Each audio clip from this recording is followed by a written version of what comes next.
Eu quero hoje estar compartilhando com vocês uma palavra de 2 Pedro, e eu vou me arriscar. Com certeza falharei na missão de expressar todo o livro, não tenho essa intenção, mas eu quero meditar com você hoje no livro de 2 Pedro, na carta de 2 Pedro, nos 3 capítulos que Pedro ali descreve. Por eu entender que essa carta de Pedro, ela é extremamente atual, ela expressa a realidade da igreja dos dias de hoje. Ainda que ela foi escrita mais ou menos 66 depois de Cristo, Pedro escreve essa carta com a intenção de corrigir algumas ameaças e alguns problemas que estavam acontecendo na igreja daquela época, há quase 2000 anos atrás.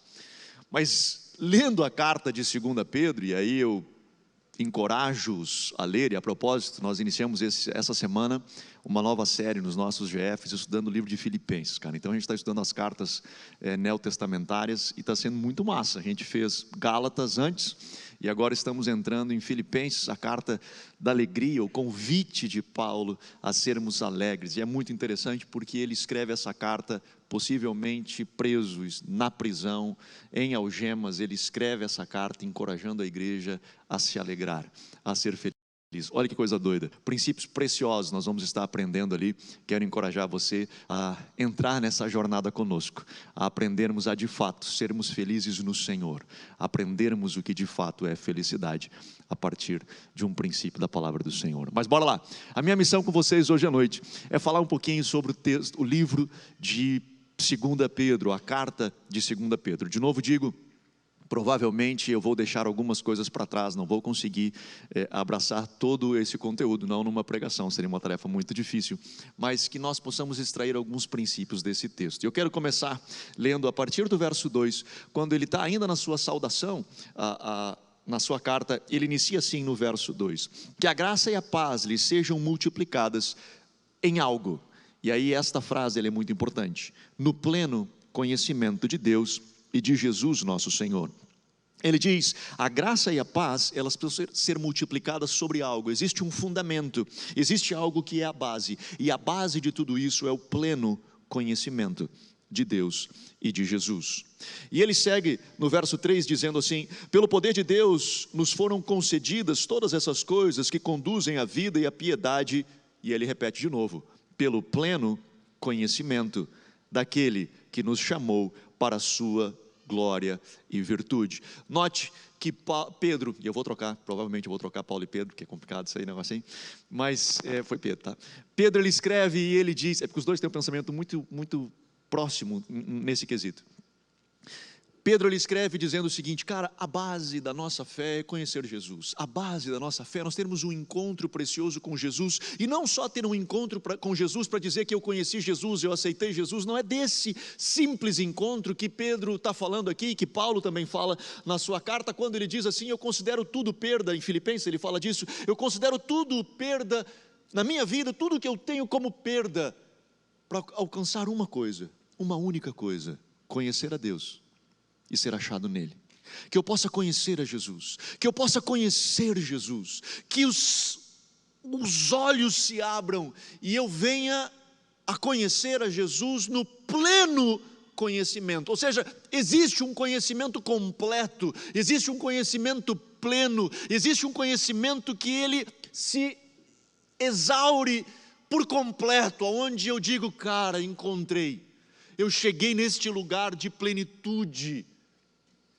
Pedro ele escreve, ele diz, o fundamento nosso deve de ser isso, nós devemos de buscar isso, nós devemos de alcançar isso, quando nós dizemos, cara, eu tive um encontro com Jesus, top, para onde eu vou, para onde eu caminho depois disso, eu caminho para continuar me aprofundando e conhecendo, e conhecendo, e conhecendo, e conhecendo a Jesus, e ele segue, e ele diz assim no verso 4, porque por meio delas, Ele nos concedeu as suas preciosas e muito grandes promessas, para que por elas vocês se tornem coparticipantes da natureza divina, tendo escapado da corrupção das paixões que há no mundo. Ele diz o seguinte, quando nós conhecemos a Jesus, e fomos impactados pela beleza, pela majestade, pela soberania de Cristo. Naquele dia nós fomos livres das paixões do mundo. E ele diz nesse texto, neste verso, de forma muito preciosa, ele diz: e ele nos deu as suas preciosas e grandíssimas promessas, para que por elas nos tornemos, preste atenção, participantes da natureza divina. É isso que o texto está dizendo. Como eu posso me tornar participante da natureza divina? Eu falei outras vezes aqui, Adão, no Éden, ele vivia a natureza divina. Ele nasceu com a natureza de Deus. Deus o fez à sua imagem e semelhança. Adão não pediu para nascer, muito menos a imagem e semelhança de Deus. Portanto, Deus coloca na árvore, no jardim, duas árvores, a árvore do conhecimento do bem e do mal e a árvore da vida. E ele diz: cara, você só não pode comer de uma árvore, da árvore do conhecimento do bem e do mal, porque se você comer dessa árvore, você morrerá. Em outras palavras, você estará abdicando, você estará abrindo mão da minha natureza, da natureza divina que eu lhe dei, que eu coloquei sobre você, para assumir uma outra natureza, uma natureza pecaminosa, uma natureza limitada, mortal. E tem a outra árvore, a árvore da vida, que se você comer dessa árvore, se você se alimentar da árvore da vida, você perpetuará para todas as gerações, obviamente perpetuará a natureza divina.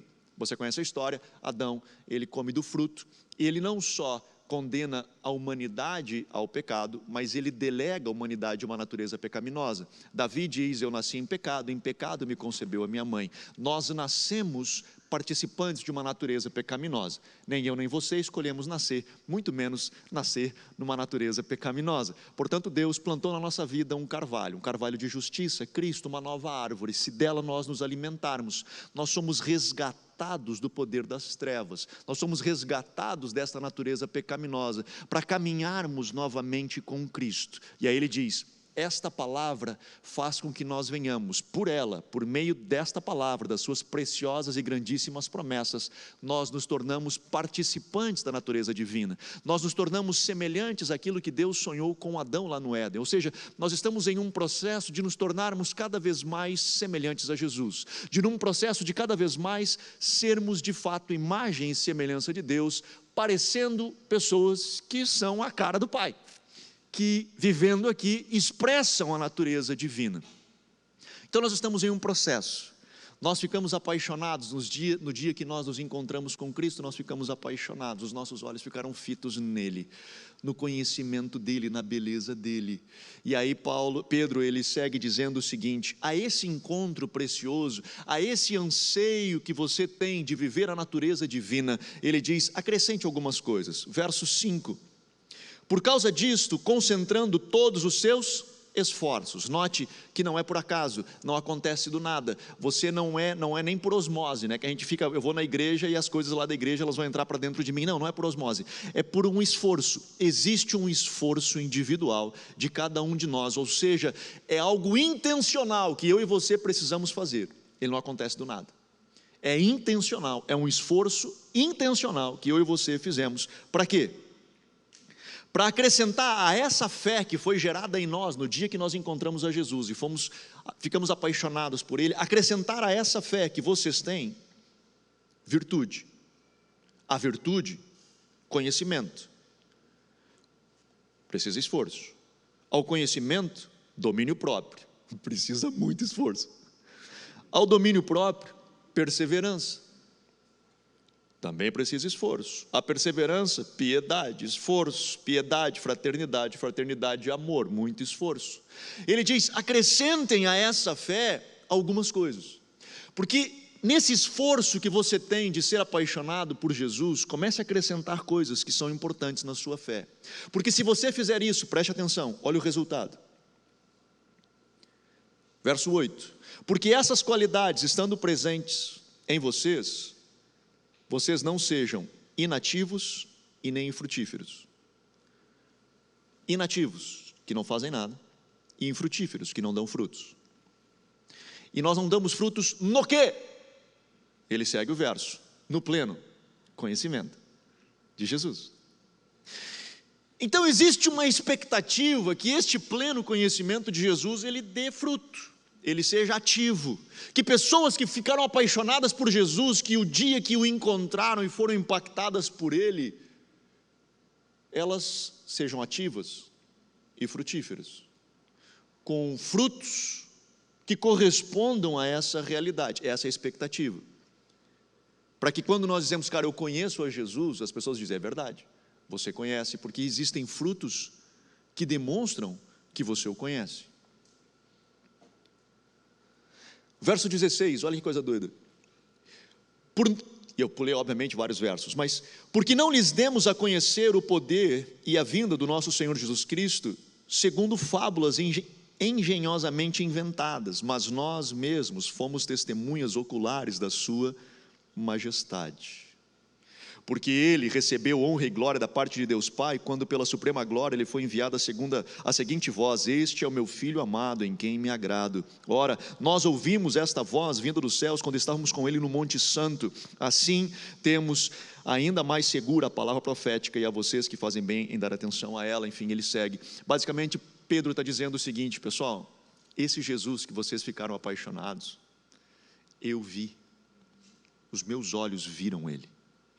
Eu vi a majestade dele, eu vi a realidade, não é ficção, não são fábulas fantasiosas, não, eu vi, eu estava no monte, e ele se refere ao monte da transfiguração, quando ele vê Jesus com o corpo glorificado, Moisés e Elias, e uma voz do céu, e Pedro diz, eu ouvi a voz, eu estava lá, eu ouvi a voz dizendo que Ele é o Messias, Ele é o Filho de Deus. Eu ouvi, eu sou testemunha ocular disso. Portanto, essa experiência que vocês tiveram não é qualquer experiência. Essa experiência de conhecer a Jesus não é qualquer experiência, é uma experiência de fato do Filho de Deus. E aí Pedro inicia com 3 problemas da igreja. Ele dá a introdução da sua carta para dizer isso, que a experiência que você teve foi sensacional, seus olhos viram Jesus. E quando você vê Jesus, se esforce para acrescentar a essa experiência algumas coisas, algumas qualidades preciosas, virtude, domínio próprio, perseverança, fraternidade, amor, enfim. Se esforce para que a sua fé seja frutífera. Porque ele diz, nós hoje estamos vivendo alguns problemas, e ele cita pelo menos 3. O primeiro deles que ele cita, está no capítulo 2, o verso 1. Assim como surgiram falsos profetas no meio do povo, também haverá falsos mestres entre vocês.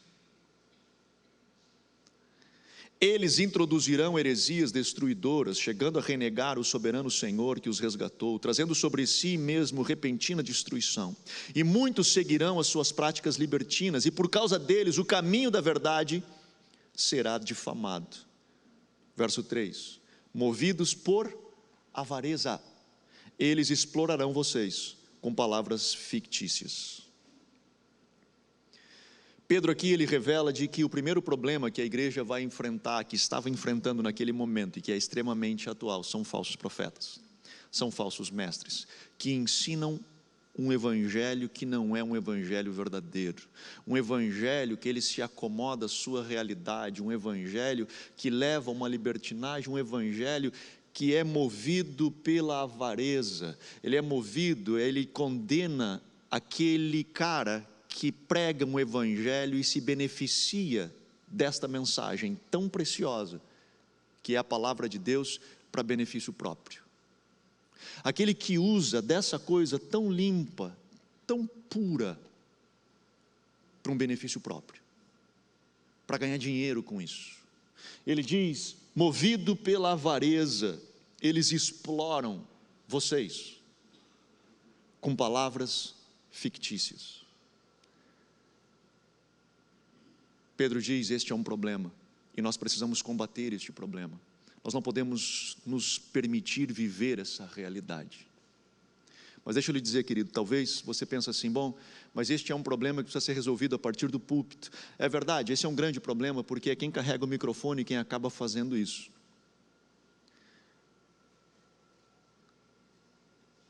Mas só existe um falso mestre avarento, com a intenção de usurpar Porque existe uma igreja que se beneficia disso, que pela sua ganância, ela se permite receber esse tipo de ensino. Só existe alguém que explora com este microfone, porque existe alguém ali embaixo que acredita ser beneficiado através dessa exploração. E o segundo motivo que eu acredito que faz permanecer um falso mestre com o microfone na mão, são dois problemas.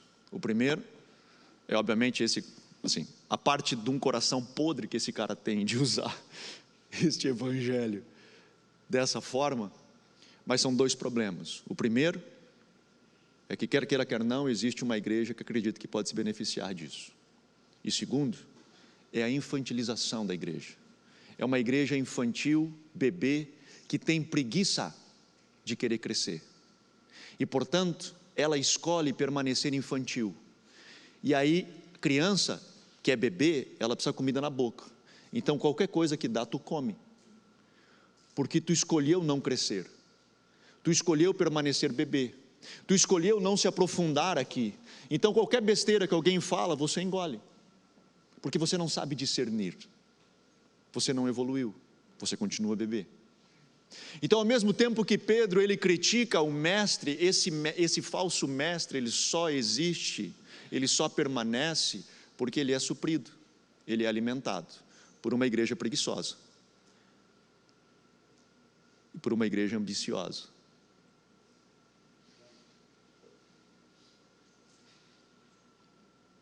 Que se beneficia disso.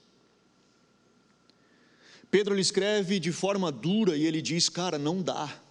E ele fala ainda no final do verso 3 do capítulo 2, mas para eles a condenação decretada há muito tempo não tarda e a destruição deles não cai no esquecimento.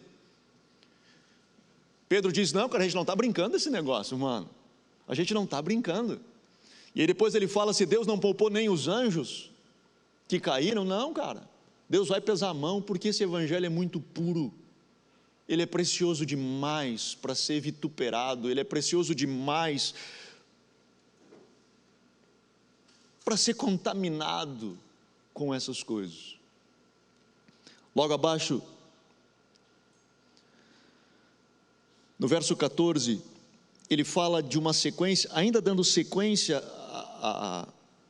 aos falsos mestres, mas o que gera na igreja, e ele diz assim, eles têm olhos, verso 14, capítulo 2, eles têm olhos cheios de adultério e são incansáveis no pecado, enganam almas inconstantes e têm o coração exercitado na avareza, essa gente maldita, tendo abandonado o reto caminho, desviaram-se e seguiram no caminho de Balaão, filho de Beor, que amou o pagamento pela injustiça, mas ele foi repreendido pela sua transgressão, um animal de carga, mudo, falando com voz humana, refreou a insensatez do profeta. Esses tais são fontes sem água, névoas levadas pela tempestade, para as quais está reservada a mais profunda escuridão. Porque falando com arrogância, palavras sem conteúdo, enganam com desejos libertinos, de natureza carnal, aqueles que de fato estavam se afastando dos que vivem no erro. Prometem-lhes a liberdade quando eles mesmos são escravos da corrupção. Pois aqueles que é vencido fica escravo do vencedor. Portanto, se depois de terem escapado das contaminações do mundo mediante conhecimento do Senhor e Salvador Jesus Cristo, se deixaram enredar de novo e são vencidos, o seu último estado se tornou pior do que o primeiro. Pois teria sido melhor que eles nunca tivessem conhecido o caminho da justiça do que, após conhecê-lo, voltar atrás e se afastar do santo mandamento que lhes havia sido dado. Com eles aconteceu o que diz certo provérbio, muito verdadeiro: o cão volta ao seu próprio vômito, e a porca lavada volta a rolar na lama. O segundo problema que nós vemos que Pedro ele escreve na sua carta é uma igreja que ela conheceu Jesus, ela teve um conhecimento de Jesus, mas devagar, sorrateiramente, ela volta a práticas que fazia antes. E ele inicia dizendo o seguinte: são pessoas que são voltadas, o texto que eu li, a partir do verso 14, eles têm olhos cheios de adultério, são incansáveis no pecado, insaciáveis no pecado. É uma uma igreja que o pecado não dói mais. É uma igreja que o erro ele não dói mais. E aí Pedro ele chama esses caras de fonte sem água. Porque eles estão lá. Eles têm cara de crente. Eles têm linguajar de crente. Mas não têm vida de crente. Eles estão lá. Ele chama até e compara a Balaão. Eu não sei se você lembra dessa história, mas Balaão, em Números 22, Balaão era um profeta, e Balaque chega a Balaão, envia alguns servos e pede: Balaão, eu preciso que você amaldiçoe Israel, porque ele estava em guerra contra Israel. E a resposta ele vai orar, e Balaão, ele vai orar a Deus, e ele ora: Senhor, a galera veio aqui para eu amaldiçoar Israel, e a resposta de Deus para Balaão foi: como você pode amaldiçoar um povo que é bendito? Ele volta e diz para a galera: povo, eu não posso amaldiçoar um povo que é bendito. Eles voltam, falam com Balaque e dizem: não rolou o esquema lá. Balaque envia servos, agora príncipes mais nobres, com mais dinheiro, e voltam a Balaão, e chegam assim: Balaão, olha aqui, nós temos uma grana a mais, cara, o negócio aqui ficou melhor. E aí a resposta dele foi assim, você lê lá em Números 22: nem que vocês me dessem uma casa cheia de ouro. Uma casa cheia de ouro? Espera aí, eu vou orar. E ele vai orar, e ele volta e diz assim: dá para amaldiçoar. Claro que dá para amaldiçoar. Uma cheia de ouro. É isso que Pedro aqui está condenando. Eles se desviaram seguindo o caminho de Balaão, que se maravilhou com as coisas do mundo, e que estava no caminho certo, que tinha o caminho certo, e que se maravilhado ele volta. E aí vocês conhecem a história, a mula chega para ele e fala, e diz: Balaão, você está doido? Não falou assim, né? Essa é a linguagem de hoje, mas ele falou mais ou menos: tá maluco, velho? Tu tá louco? E ele toma um chacoalhão de um animal, porque esses caras, eles têm aparência de piedade, eles têm imagem, parece, mas na essência, não. E ele segue dizendo: melhor era que vocês não tivessem sido instruídos, porque hoje o estado de vocês é pior. Se vocês não tivessem conhecido o caminho da justiça, era melhor, porque, cara, estava lá. O problema é que hoje vocês acham que estão. Esse é o problema. Pelo fato de ter aparência, você acha que está. E aí ele faz um provérbio, ele cita um provérbio, provavelmente da época, onde ele diz: o cachorro volta ao vômito e a porca volta, né, ao lodo, à lama. Eu não sou criador de porco, não entendo nada de porco, mas nós tínhamos um sítio lá e nós tínhamos porco, o pai tinha porco, era guri, e era impressionante assim, porque o porco estava sempre sujo, e a gente podia lavar o porco, cara. Você lavava o porco, deixava o porco limpinho, mano. Tu virava as costas, ele ia lá e rolava na lama. E por que ele rolava na lama? Porque é da natureza dele rolar na lama, é da natureza dele. Ele é porco, por isso chama porco. É da natureza dele. Está sujo, é da natureza dele. Ele não consegue fazer outra coisa, é aquilo que ele faz. Às vezes eu tenho a impressão de que a gente está com aqueles borrifadores assim, de limpeza que a gente tem em casa, sabe? E como pastor, às vezes a gente parece que a gente está borrifando nas pessoas, tentando limpar as pessoas, e tu limpa uma parte, tu vira as costas e elas vão e rolam na lama de novo. E sabe por que elas rolam na lama de novo? Porque é da natureza delas rolar na lama de novo. É da natureza dela. Elas não nasceram de novo. Elas não tiveram uma troca de natureza. Elas se achegaram. Elas gostaram. Elas acharam bonito as coisas, o papo. Mas a fé evangélica, ela não é uma fé de culto, ela não é uma fé de domingo, ela não é uma fé de preceitos, ela é uma fé de encontro. Ela é uma fé onde você tem um relacionamento com Jesus que muda a tua história. Quando Paulo tem a sua experiência no caminho de Damasco, e ele vê aquela luz brilhante, e ele cai prostrado. Depois que ele tem essa experiência, nenhuma outra luz mais brilhou tão forte quanto a estrela da manhã, a luz do Evangelho, a luz de Cristo. Ele não conseguiu olhar para outro lugar nenhum mais. Tinha uma música do Livros, é antiga, tem ainda, né? Deve ter em algum lugar, mas é antiga pra caramba, que diz, né, o que brilhava não brilha mais. Ele diz: o mundo perdeu as cores, o pecado perdeu seu brilho, o que brilhava não brilha mais para mim. Eu sou da época, é antiga porque eu sou da época, eu lembro que eu tinha um celular flip aquele, e eu coloquei, e essa parte, na época nós colocávamos as músicas no celular. Lembra quando tu tocava o toque e tu escolhia a música, né? Eu botei essa parte da música: o que brilhava não brilha mais para mim. Porque isso era a expressão de quem nós somos. Cara, nada mais brilha. O dia que você vê a luz de Cristo, o dia que você entra no pleno conhecimento de Jesus, quando você entende, quando Paulo diz: nada mais me importa, eu só quero uma coisa, eu quero conhecer Jesus e ser achado nele. Essa luz do Evangelho que brilha em mim, ela mudou a minha vida para sempre. Nada mais importa, nada mais brilha do que a luz do Evangelho. É dele. A vida de Paulo mudou radicalmente, de um cara que perseguia a Cristo a um cara que leva pessoas ao encontro de Jesus. Note que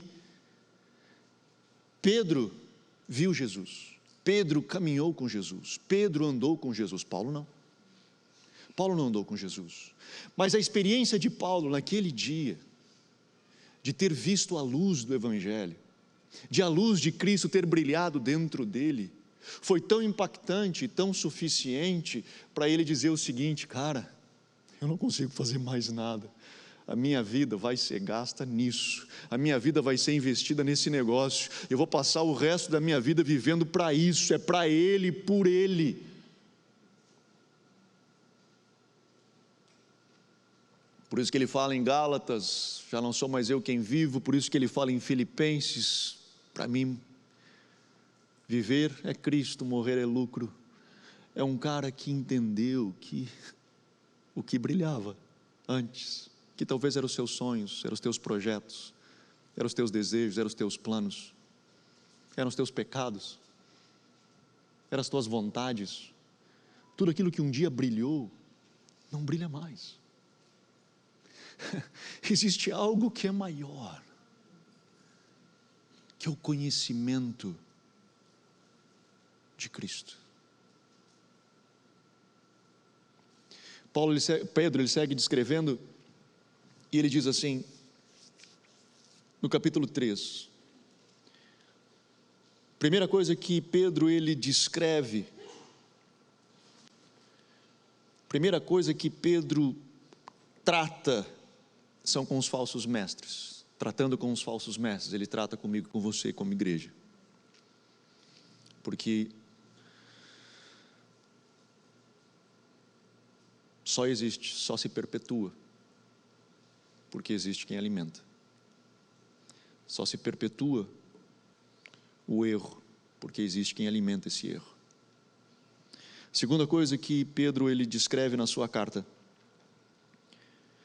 é que existe uma igreja que vive como fonte sem água, como nuvem que é levada pela tempestade, que tem aparência, mas não tem vida, parece, mas não tem essência. Extremamente atual, extremamente atual. E a terceira coisa que Pedro, 66 anos mais ou menos depois de Cristo, ele escreve um problema que eles estavam vivendo na época e que nós continuamos vivendo hoje ainda.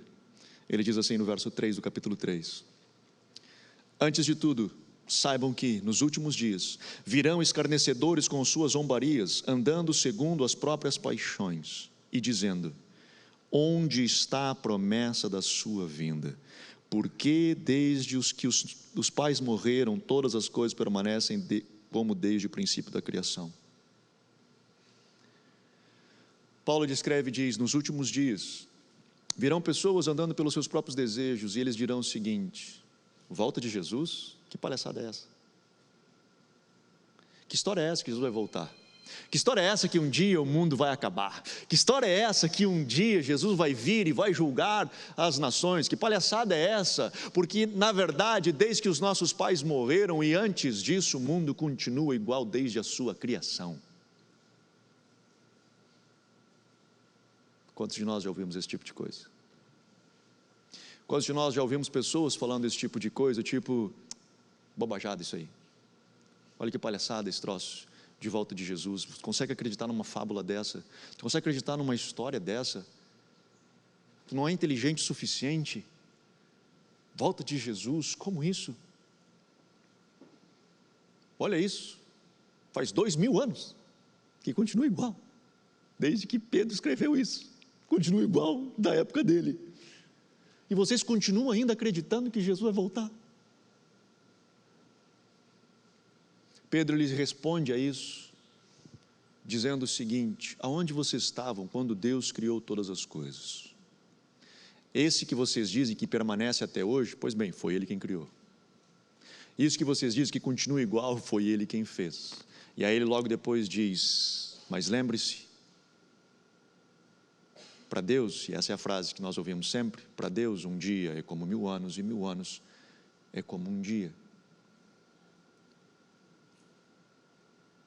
Nós vivemos essa ideia desse pensamento moderno ou pós-moderno, de um ceticismo e de um relativismo em tudo, onde tudo é relativizado, onde os absolutos são relativizados, onde a gente não tem mais aonde colocar o pé, porque tudo pode ser que, e nós não temos mais aonde, ou pelo menos tentam nos dizer que nós não temos mais aonde firmar os nossos pés.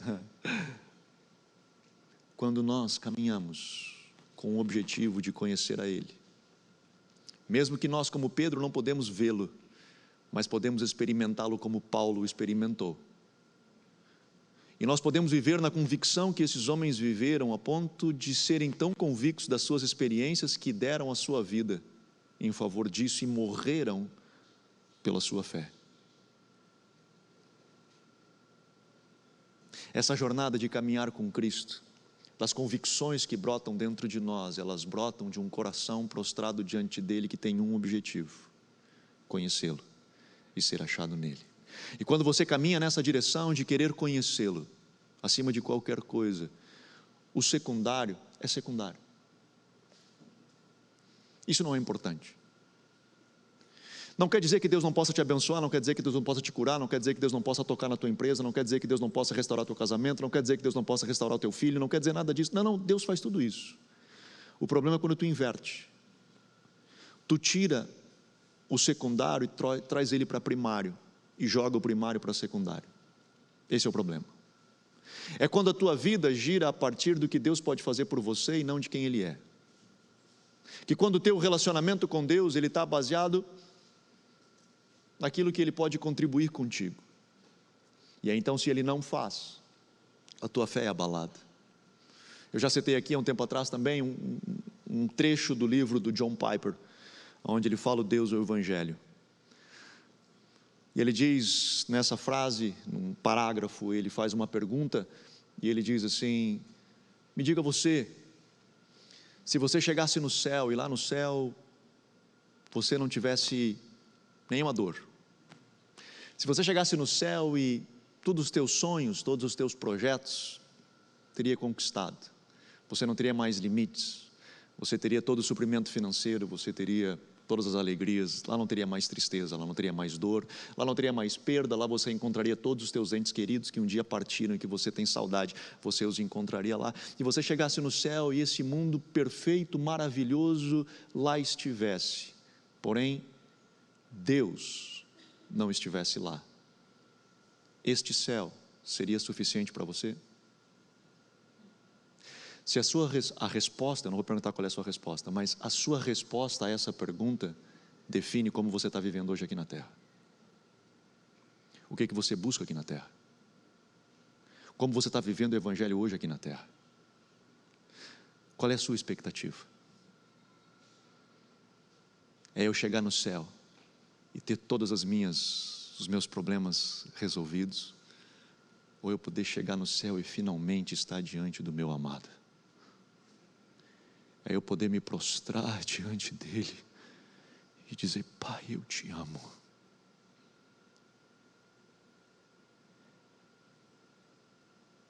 O que motiva a sua vida? O que motiva você na sua caminhada de fé? Pedro, na sua carta, ele nos exorta a centrarmos o nosso coração nele.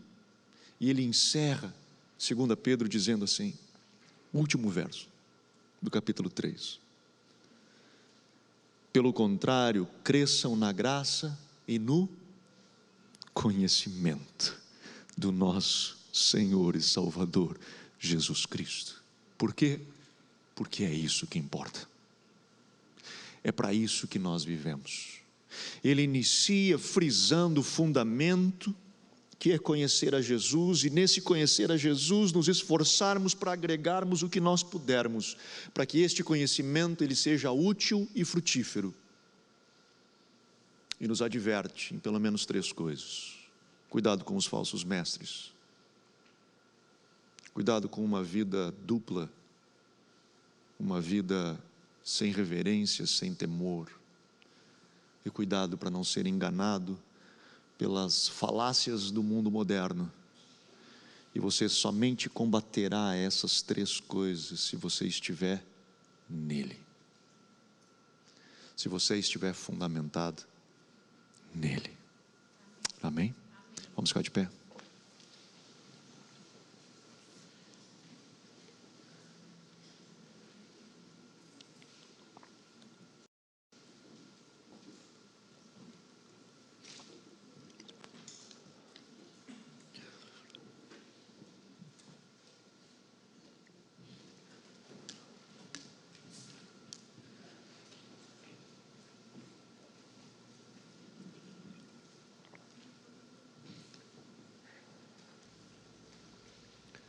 Aleluia.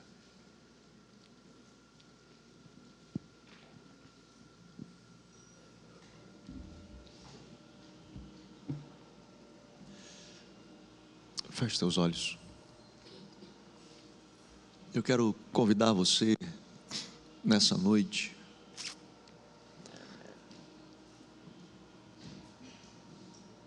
a colocar o seu coração diante dele.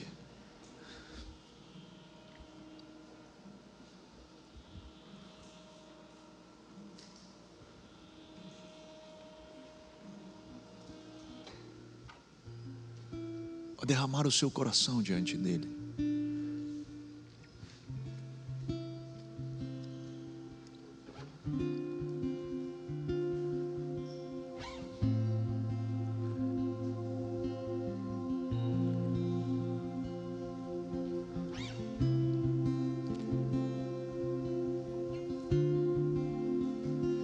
Aleluia, aleluia.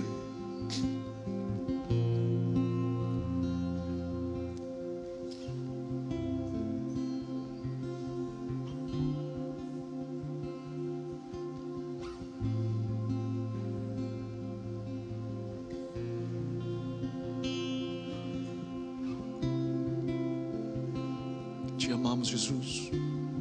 Te amamos, Jesus. Te amamos, Jesus.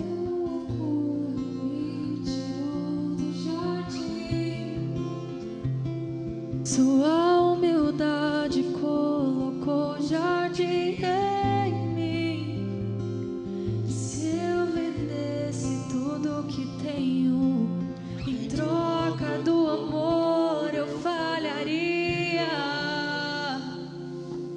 Jesus, Jesus. Pois o amor não se compra, nem se merece. O amor se ganha, de graça o recebe. E eu quero Aleluia. E eu quero conhecer Jesus. E eu quero conhecer Jesus. E eu quero conhecer Jesus e ser achado nele.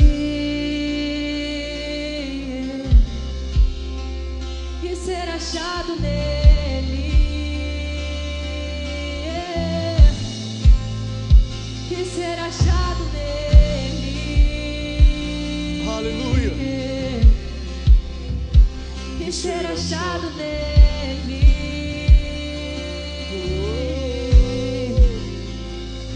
O meu orgulho me tirou do jardim.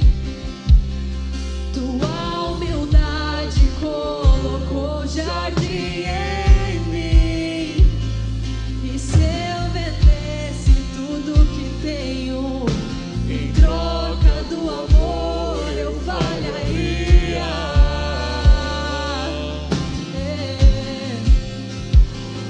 Pois o amor não se compra, nem se merece.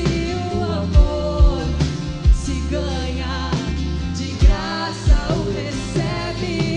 E eu quero conhecer Jesus. Sim, Senhor, é isso que ansiamos. E eu quero conhecer. Sim, Senhor, é isso que ansiamos.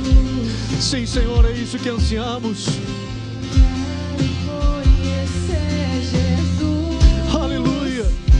Aleluia. E eu quero Aleluia. conhecer Jesus e ser achado nele.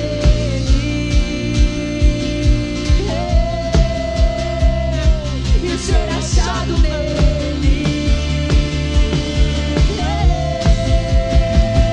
E ser achado nele.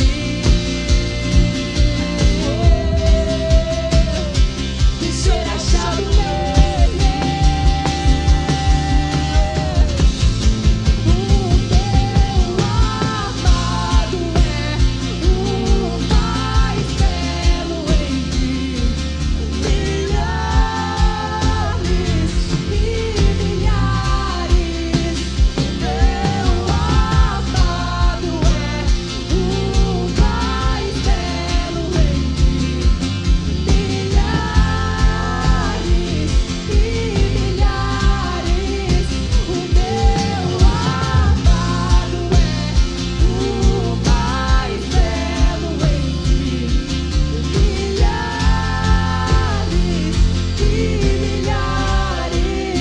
O meu amado é o mais belo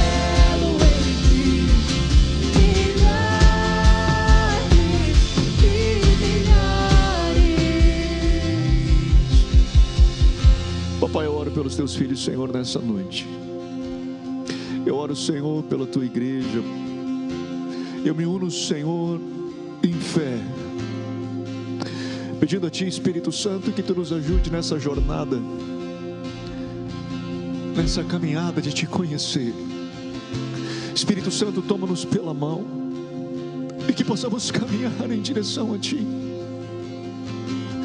e de encontrar a esse Cristo e visualizar e ver a esse Cristo ressurreto, esse Cristo glorioso, essa luz, essa estrela da manhã que brilhe diante de nós, e que o seu brilho ofusque-nos para qualquer outro brilho, que o seu brilho nos ofusque para qualquer outra coisa. E que, papai, aquilo que nós venhamos a viver ou a fazer nesta terra, enquanto aqui estivermos, seja a partir deste lugar, seja a partir deste lugar de encontro.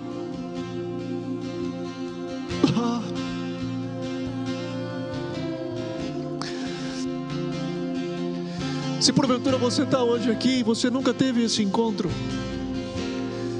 talvez você está pela primeira vez em uma igreja evangélica, talvez você Alguém lhe convidou para vir a um culto e você diz: cara, eu nunca tive esse encontro com Jesus.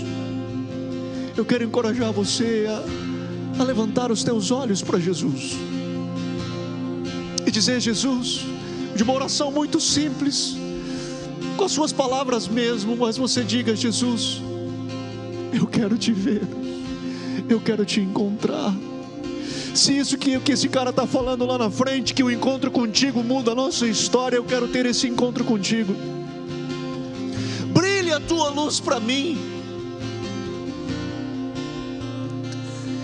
Se você que está nos assistindo pela internet, mesma forma, se porventura você nunca teve esse encontro, se porventura você nunca foi impactado por essa luz que nos joga ao chão, e que quando nós do chão levantamos somos outra pessoa,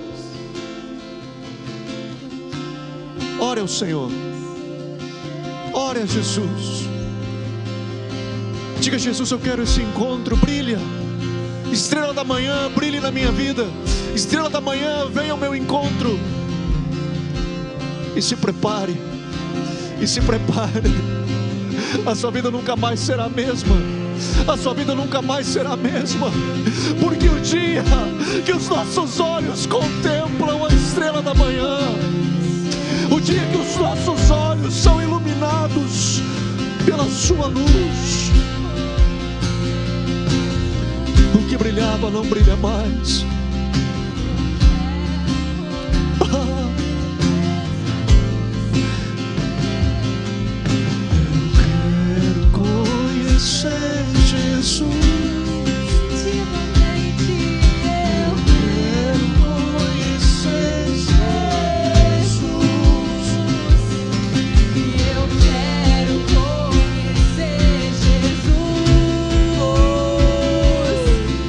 Eu quero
Tu és maravilhoso, Jesus.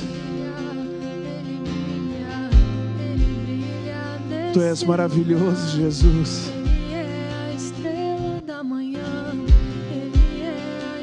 E é em Teu coração que nós queremos repousar, conhecendo cada detalhe, cada virtude que flui do Teu coração sobre as nossas vidas.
Que brilhe a Tua luz sobre nós, Jesus.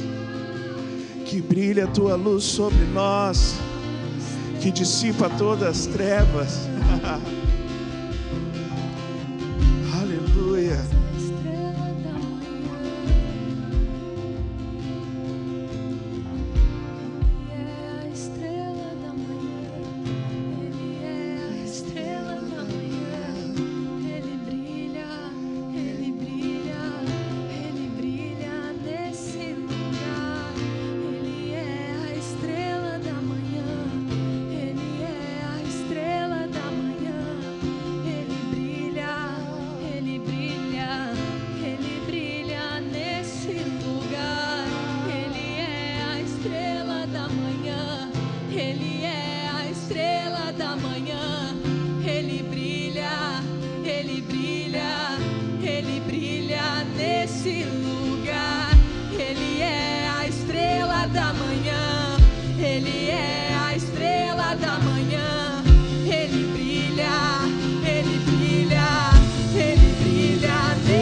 Judá.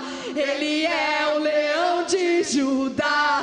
Ele ruge, ele ruge, ele ruge neste lugar. Ele é o leão de Judá. Ele é o leão de Judá. Ele ruge, ele ruge, ele ruge neste lugar. E ele é o leão de Judá. Ele é o leão de Judá. E ele ruge, ele ruge, ele ruge nesse lugar. Ele é o leão de Judá. Ele é o leão de Judá. Ele ruge, ele ruge, ele ruge nesse lugar. E ele é o leão de Judá. E ele é o leão de Judá. Ele ruge, ele ruge, ele ruge nesse lugar. E ele é o leão de Judá. Ele é o leão de Judá. Ele ruge, ele ruge, ele ruge nesse lugar. E ele é o leão de Judá. Ele é o leão de Judá.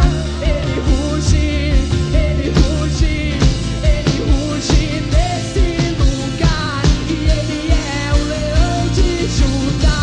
E ele é o leão de Judá. Ele ruge, ele ruge.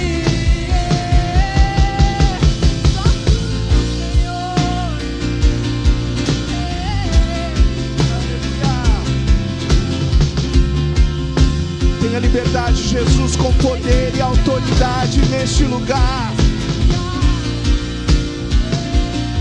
Tu és o Rei dos Reis, o Senhor dos Senhores, que ruge ao leão. Oh!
Aleluia, aplauda ao Senhor, aplauda ao leão.